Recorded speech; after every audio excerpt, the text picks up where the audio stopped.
नमस्कार दोस्तों, मैं अजय कुमार। आज हम रिव्यू करने जा रहे हैं new model 72 volt 10 kilowatt PMSM दताई का।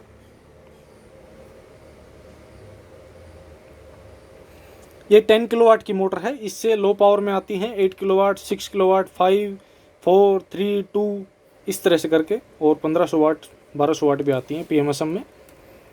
वो आप अपनी ज़रूरत के हिसाब से ले सकते हैं। ये इलेक्ट्रिक कार कन्वर्जन किट है, छोटी कार के लिए, जैसे 800 या 1000 सीसी तक, उससे ज़्यादा के लिए नहीं है। और भी दूसरे इसके यूज़ हैं, जैसे आप कोई लोडिंग व्हीकल बनाना चाहते हैं या फिर कोई ट्रैक्टर कल्टीवेटर वगैरह बनाना चाहते हैं तो वो भी बना सकते हैं। मैं आपको एक एक करके इसका पूरा डिटेल दूंगा, कैसे क्या कुछ है और इसमें क्या चेंज हुआ है, पहले कैसे आता था, अभी क्या अंतर है। इसके आरपीएम जो है, आरपीएम रेटेड आरपीएम की बात करें तो 5000 के आसपास है। थोड़ा बहुत ऊपर नीचे हो सकता है, वो वोल्टेज पर डिपेंड करेगा। Rated torque 19.08 newton metre, peak torque जो है 32.07 न्यूटन मीटर, और 100 आरपीएम पे जो इसका टॉर्क होगा वो 955 न्यूटन मीटर। पिक पावर जो है इसकी 17 किलोवाट तक जाएगी।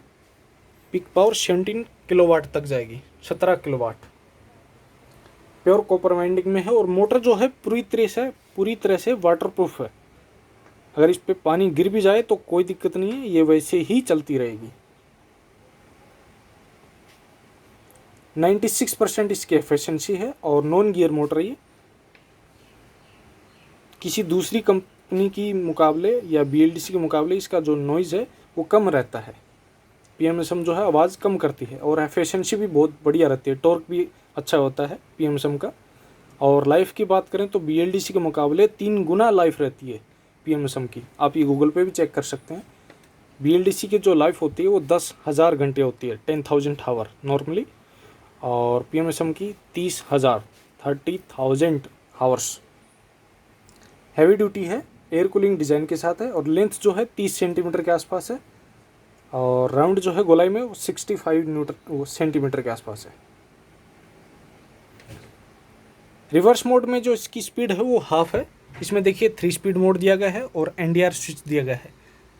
तो रिवर्स मोड में जो स्पीड होगी वो फर्स्ट मोड की हाफ होगी, फर्स्ट ड्राइव मोड की हाफ होगी। और रिवर्स मोड में 3 स्पीड मोड काम नहीं करेगा, वो सिर्फ फॉरवर्ड मोड में ही काम करता है। ये चाहे BLDC हो PMSM हो, सभी में ऐसा ही होता है। अगर आप इसके डायरेक्शन चेंज करना चाहते हैं तो ईजिली कर सकते हैं। सिर्फ 2 वायर को कनेक्ट करके चाबी को ऑफ ऑन करना होता है। ये वाले वो 2 वायर, पहले इग्निशन की ऑन करना है, दोनों को कनेक्ट करना है, चाबी को ऑफ करना है और फिर से ऑन कर देना है।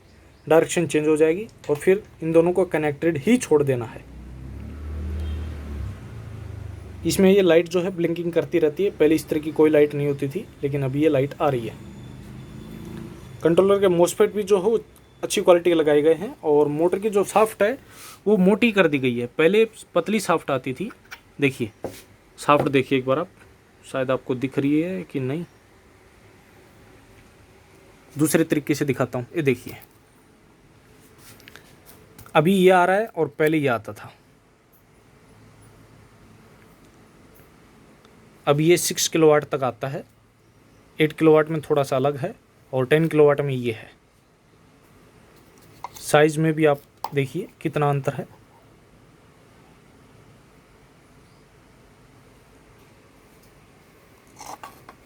ये इसलिए किया गया है ताकि ये ज़्यादा से ज़्यादा लोड में काम कर सके।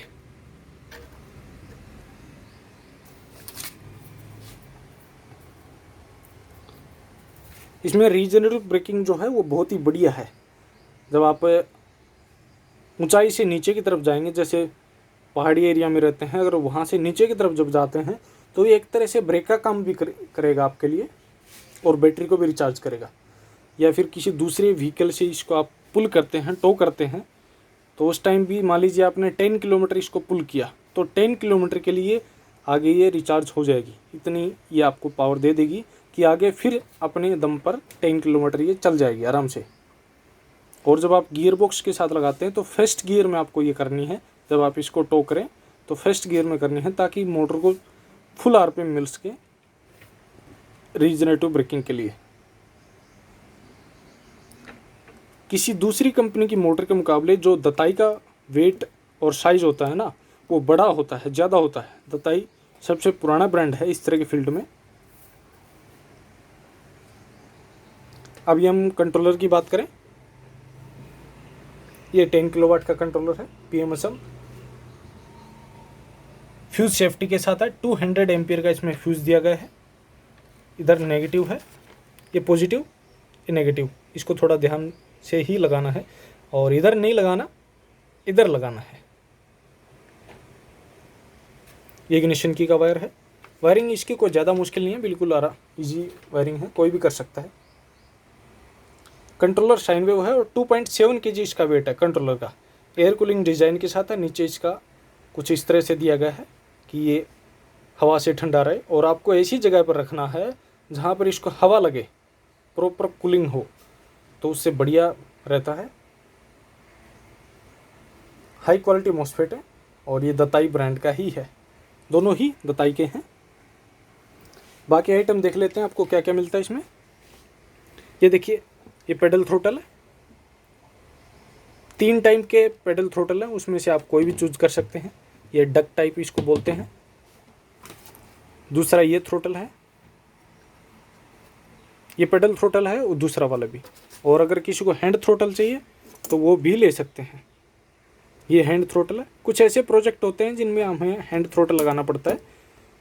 और ये इसकी लेफ्ट साइड की ग्रिप है, ये भी दताई का ही है। ये इग्निशन की है, ऑन ऑफ करने के लिए, CY गोल्ड का। और ये बैटरी लेवल मीटर है, इसमें बैटरी वोल्टेज बताएगा, बैटरी लेवल बताएगा।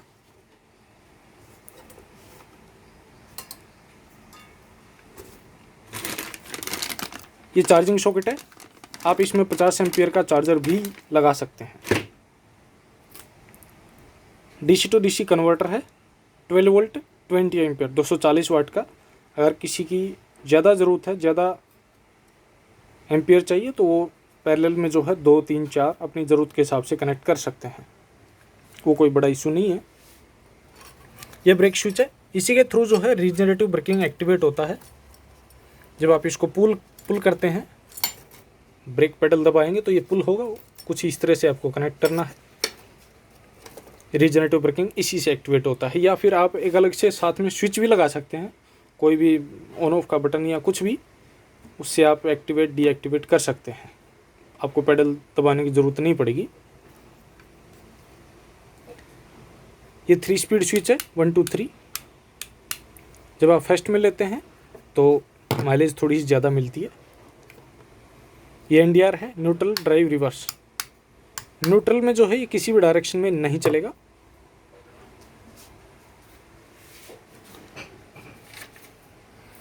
इसका थोड़ा और डिटेल की हम बात करें, 800 सीसी जो जैसे एल्टो है या मारुति 800 है या नैनो है, तो उनमें जो है स्पीड आप ये लगा लीजिए कि 85 to 90 या 95 तक भी जाएगी नैनो में। तो उससे ज़्यादा तो खैर नहीं मिलेगी, लेकिन 95 भी देखा जाए तो बहुत है नैनो के लिए। और उससे ज़्यादा सीसी की कार में लगाते हैं, जैसे वैगनार या सेंट्रो 1000 सीसी वाली, तो उनमें जो आपको स्पीड मिलेगी वो 70 to 80 के बीच में रहेगी। 70 75 कुछ ऐसा आप लगा के चलिए। अब और इसके क्या यूज हो सकते हैं, और आप अगर कोई इलेक्ट्रिक ट्रैक्टर बनाना चाहते हैं तो ये 34 HP के बराबर काम करेगी, 34 HP के लगभग काम करती है।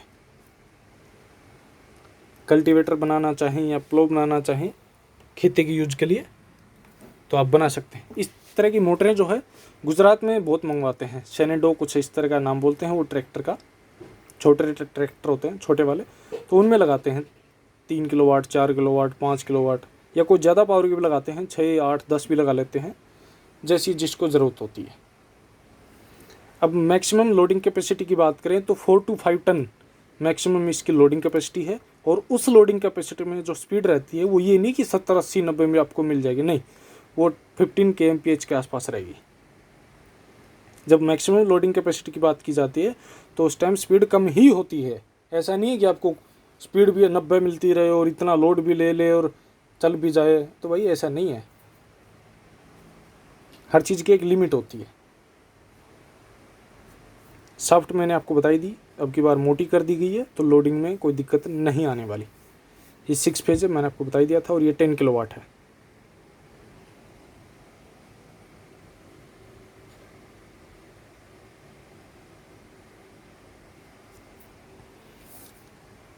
अगर कोई किट लेना चाहे तो ले सकते हैं। मेरा व्हाट्सएप नंबर नीचे डिस्क्रिप्शन बॉक्स में मिलेगा, आप कांटेक्ट कीजिए और डिटेल लेके मंगवा सकते हैं, कोई दिक्कत नहीं है।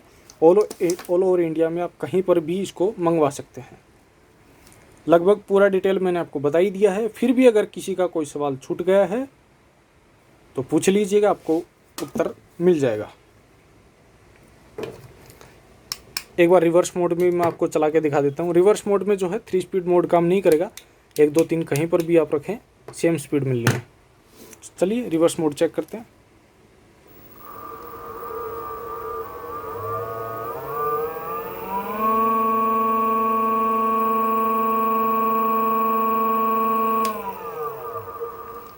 ये जो स्पीड है रिवर्स मोड में, ये फुल स्पीड है। रिवर्स मोड में फर्स्ट मोड की हाफ होती है। मान लीजिए फर्स्ट मोड में 2000 आरपीएम है, तो ये केवल 1000 आरपीएम होंगे।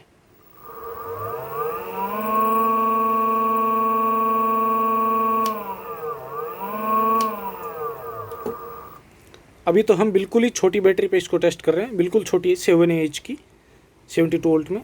अगर आप बड़ी बैटरी पे जब इसको टेस्ट करते हैं, बड़ी ही लगानी है वैसे तो, छोटी नहीं लगानी। मैं आपको बता दूंगा नीचे डिस्क्रिप्शन बॉक्स में कितने एच की लगानी है, क्या कुछ उसमें माइलेज मिल सकता है, और कितने एम्पीयर कंटिन्यू करंट होना चाहिए, कितना पीक होना चाहिए, वो आपको डिटेल मिल जाएगा।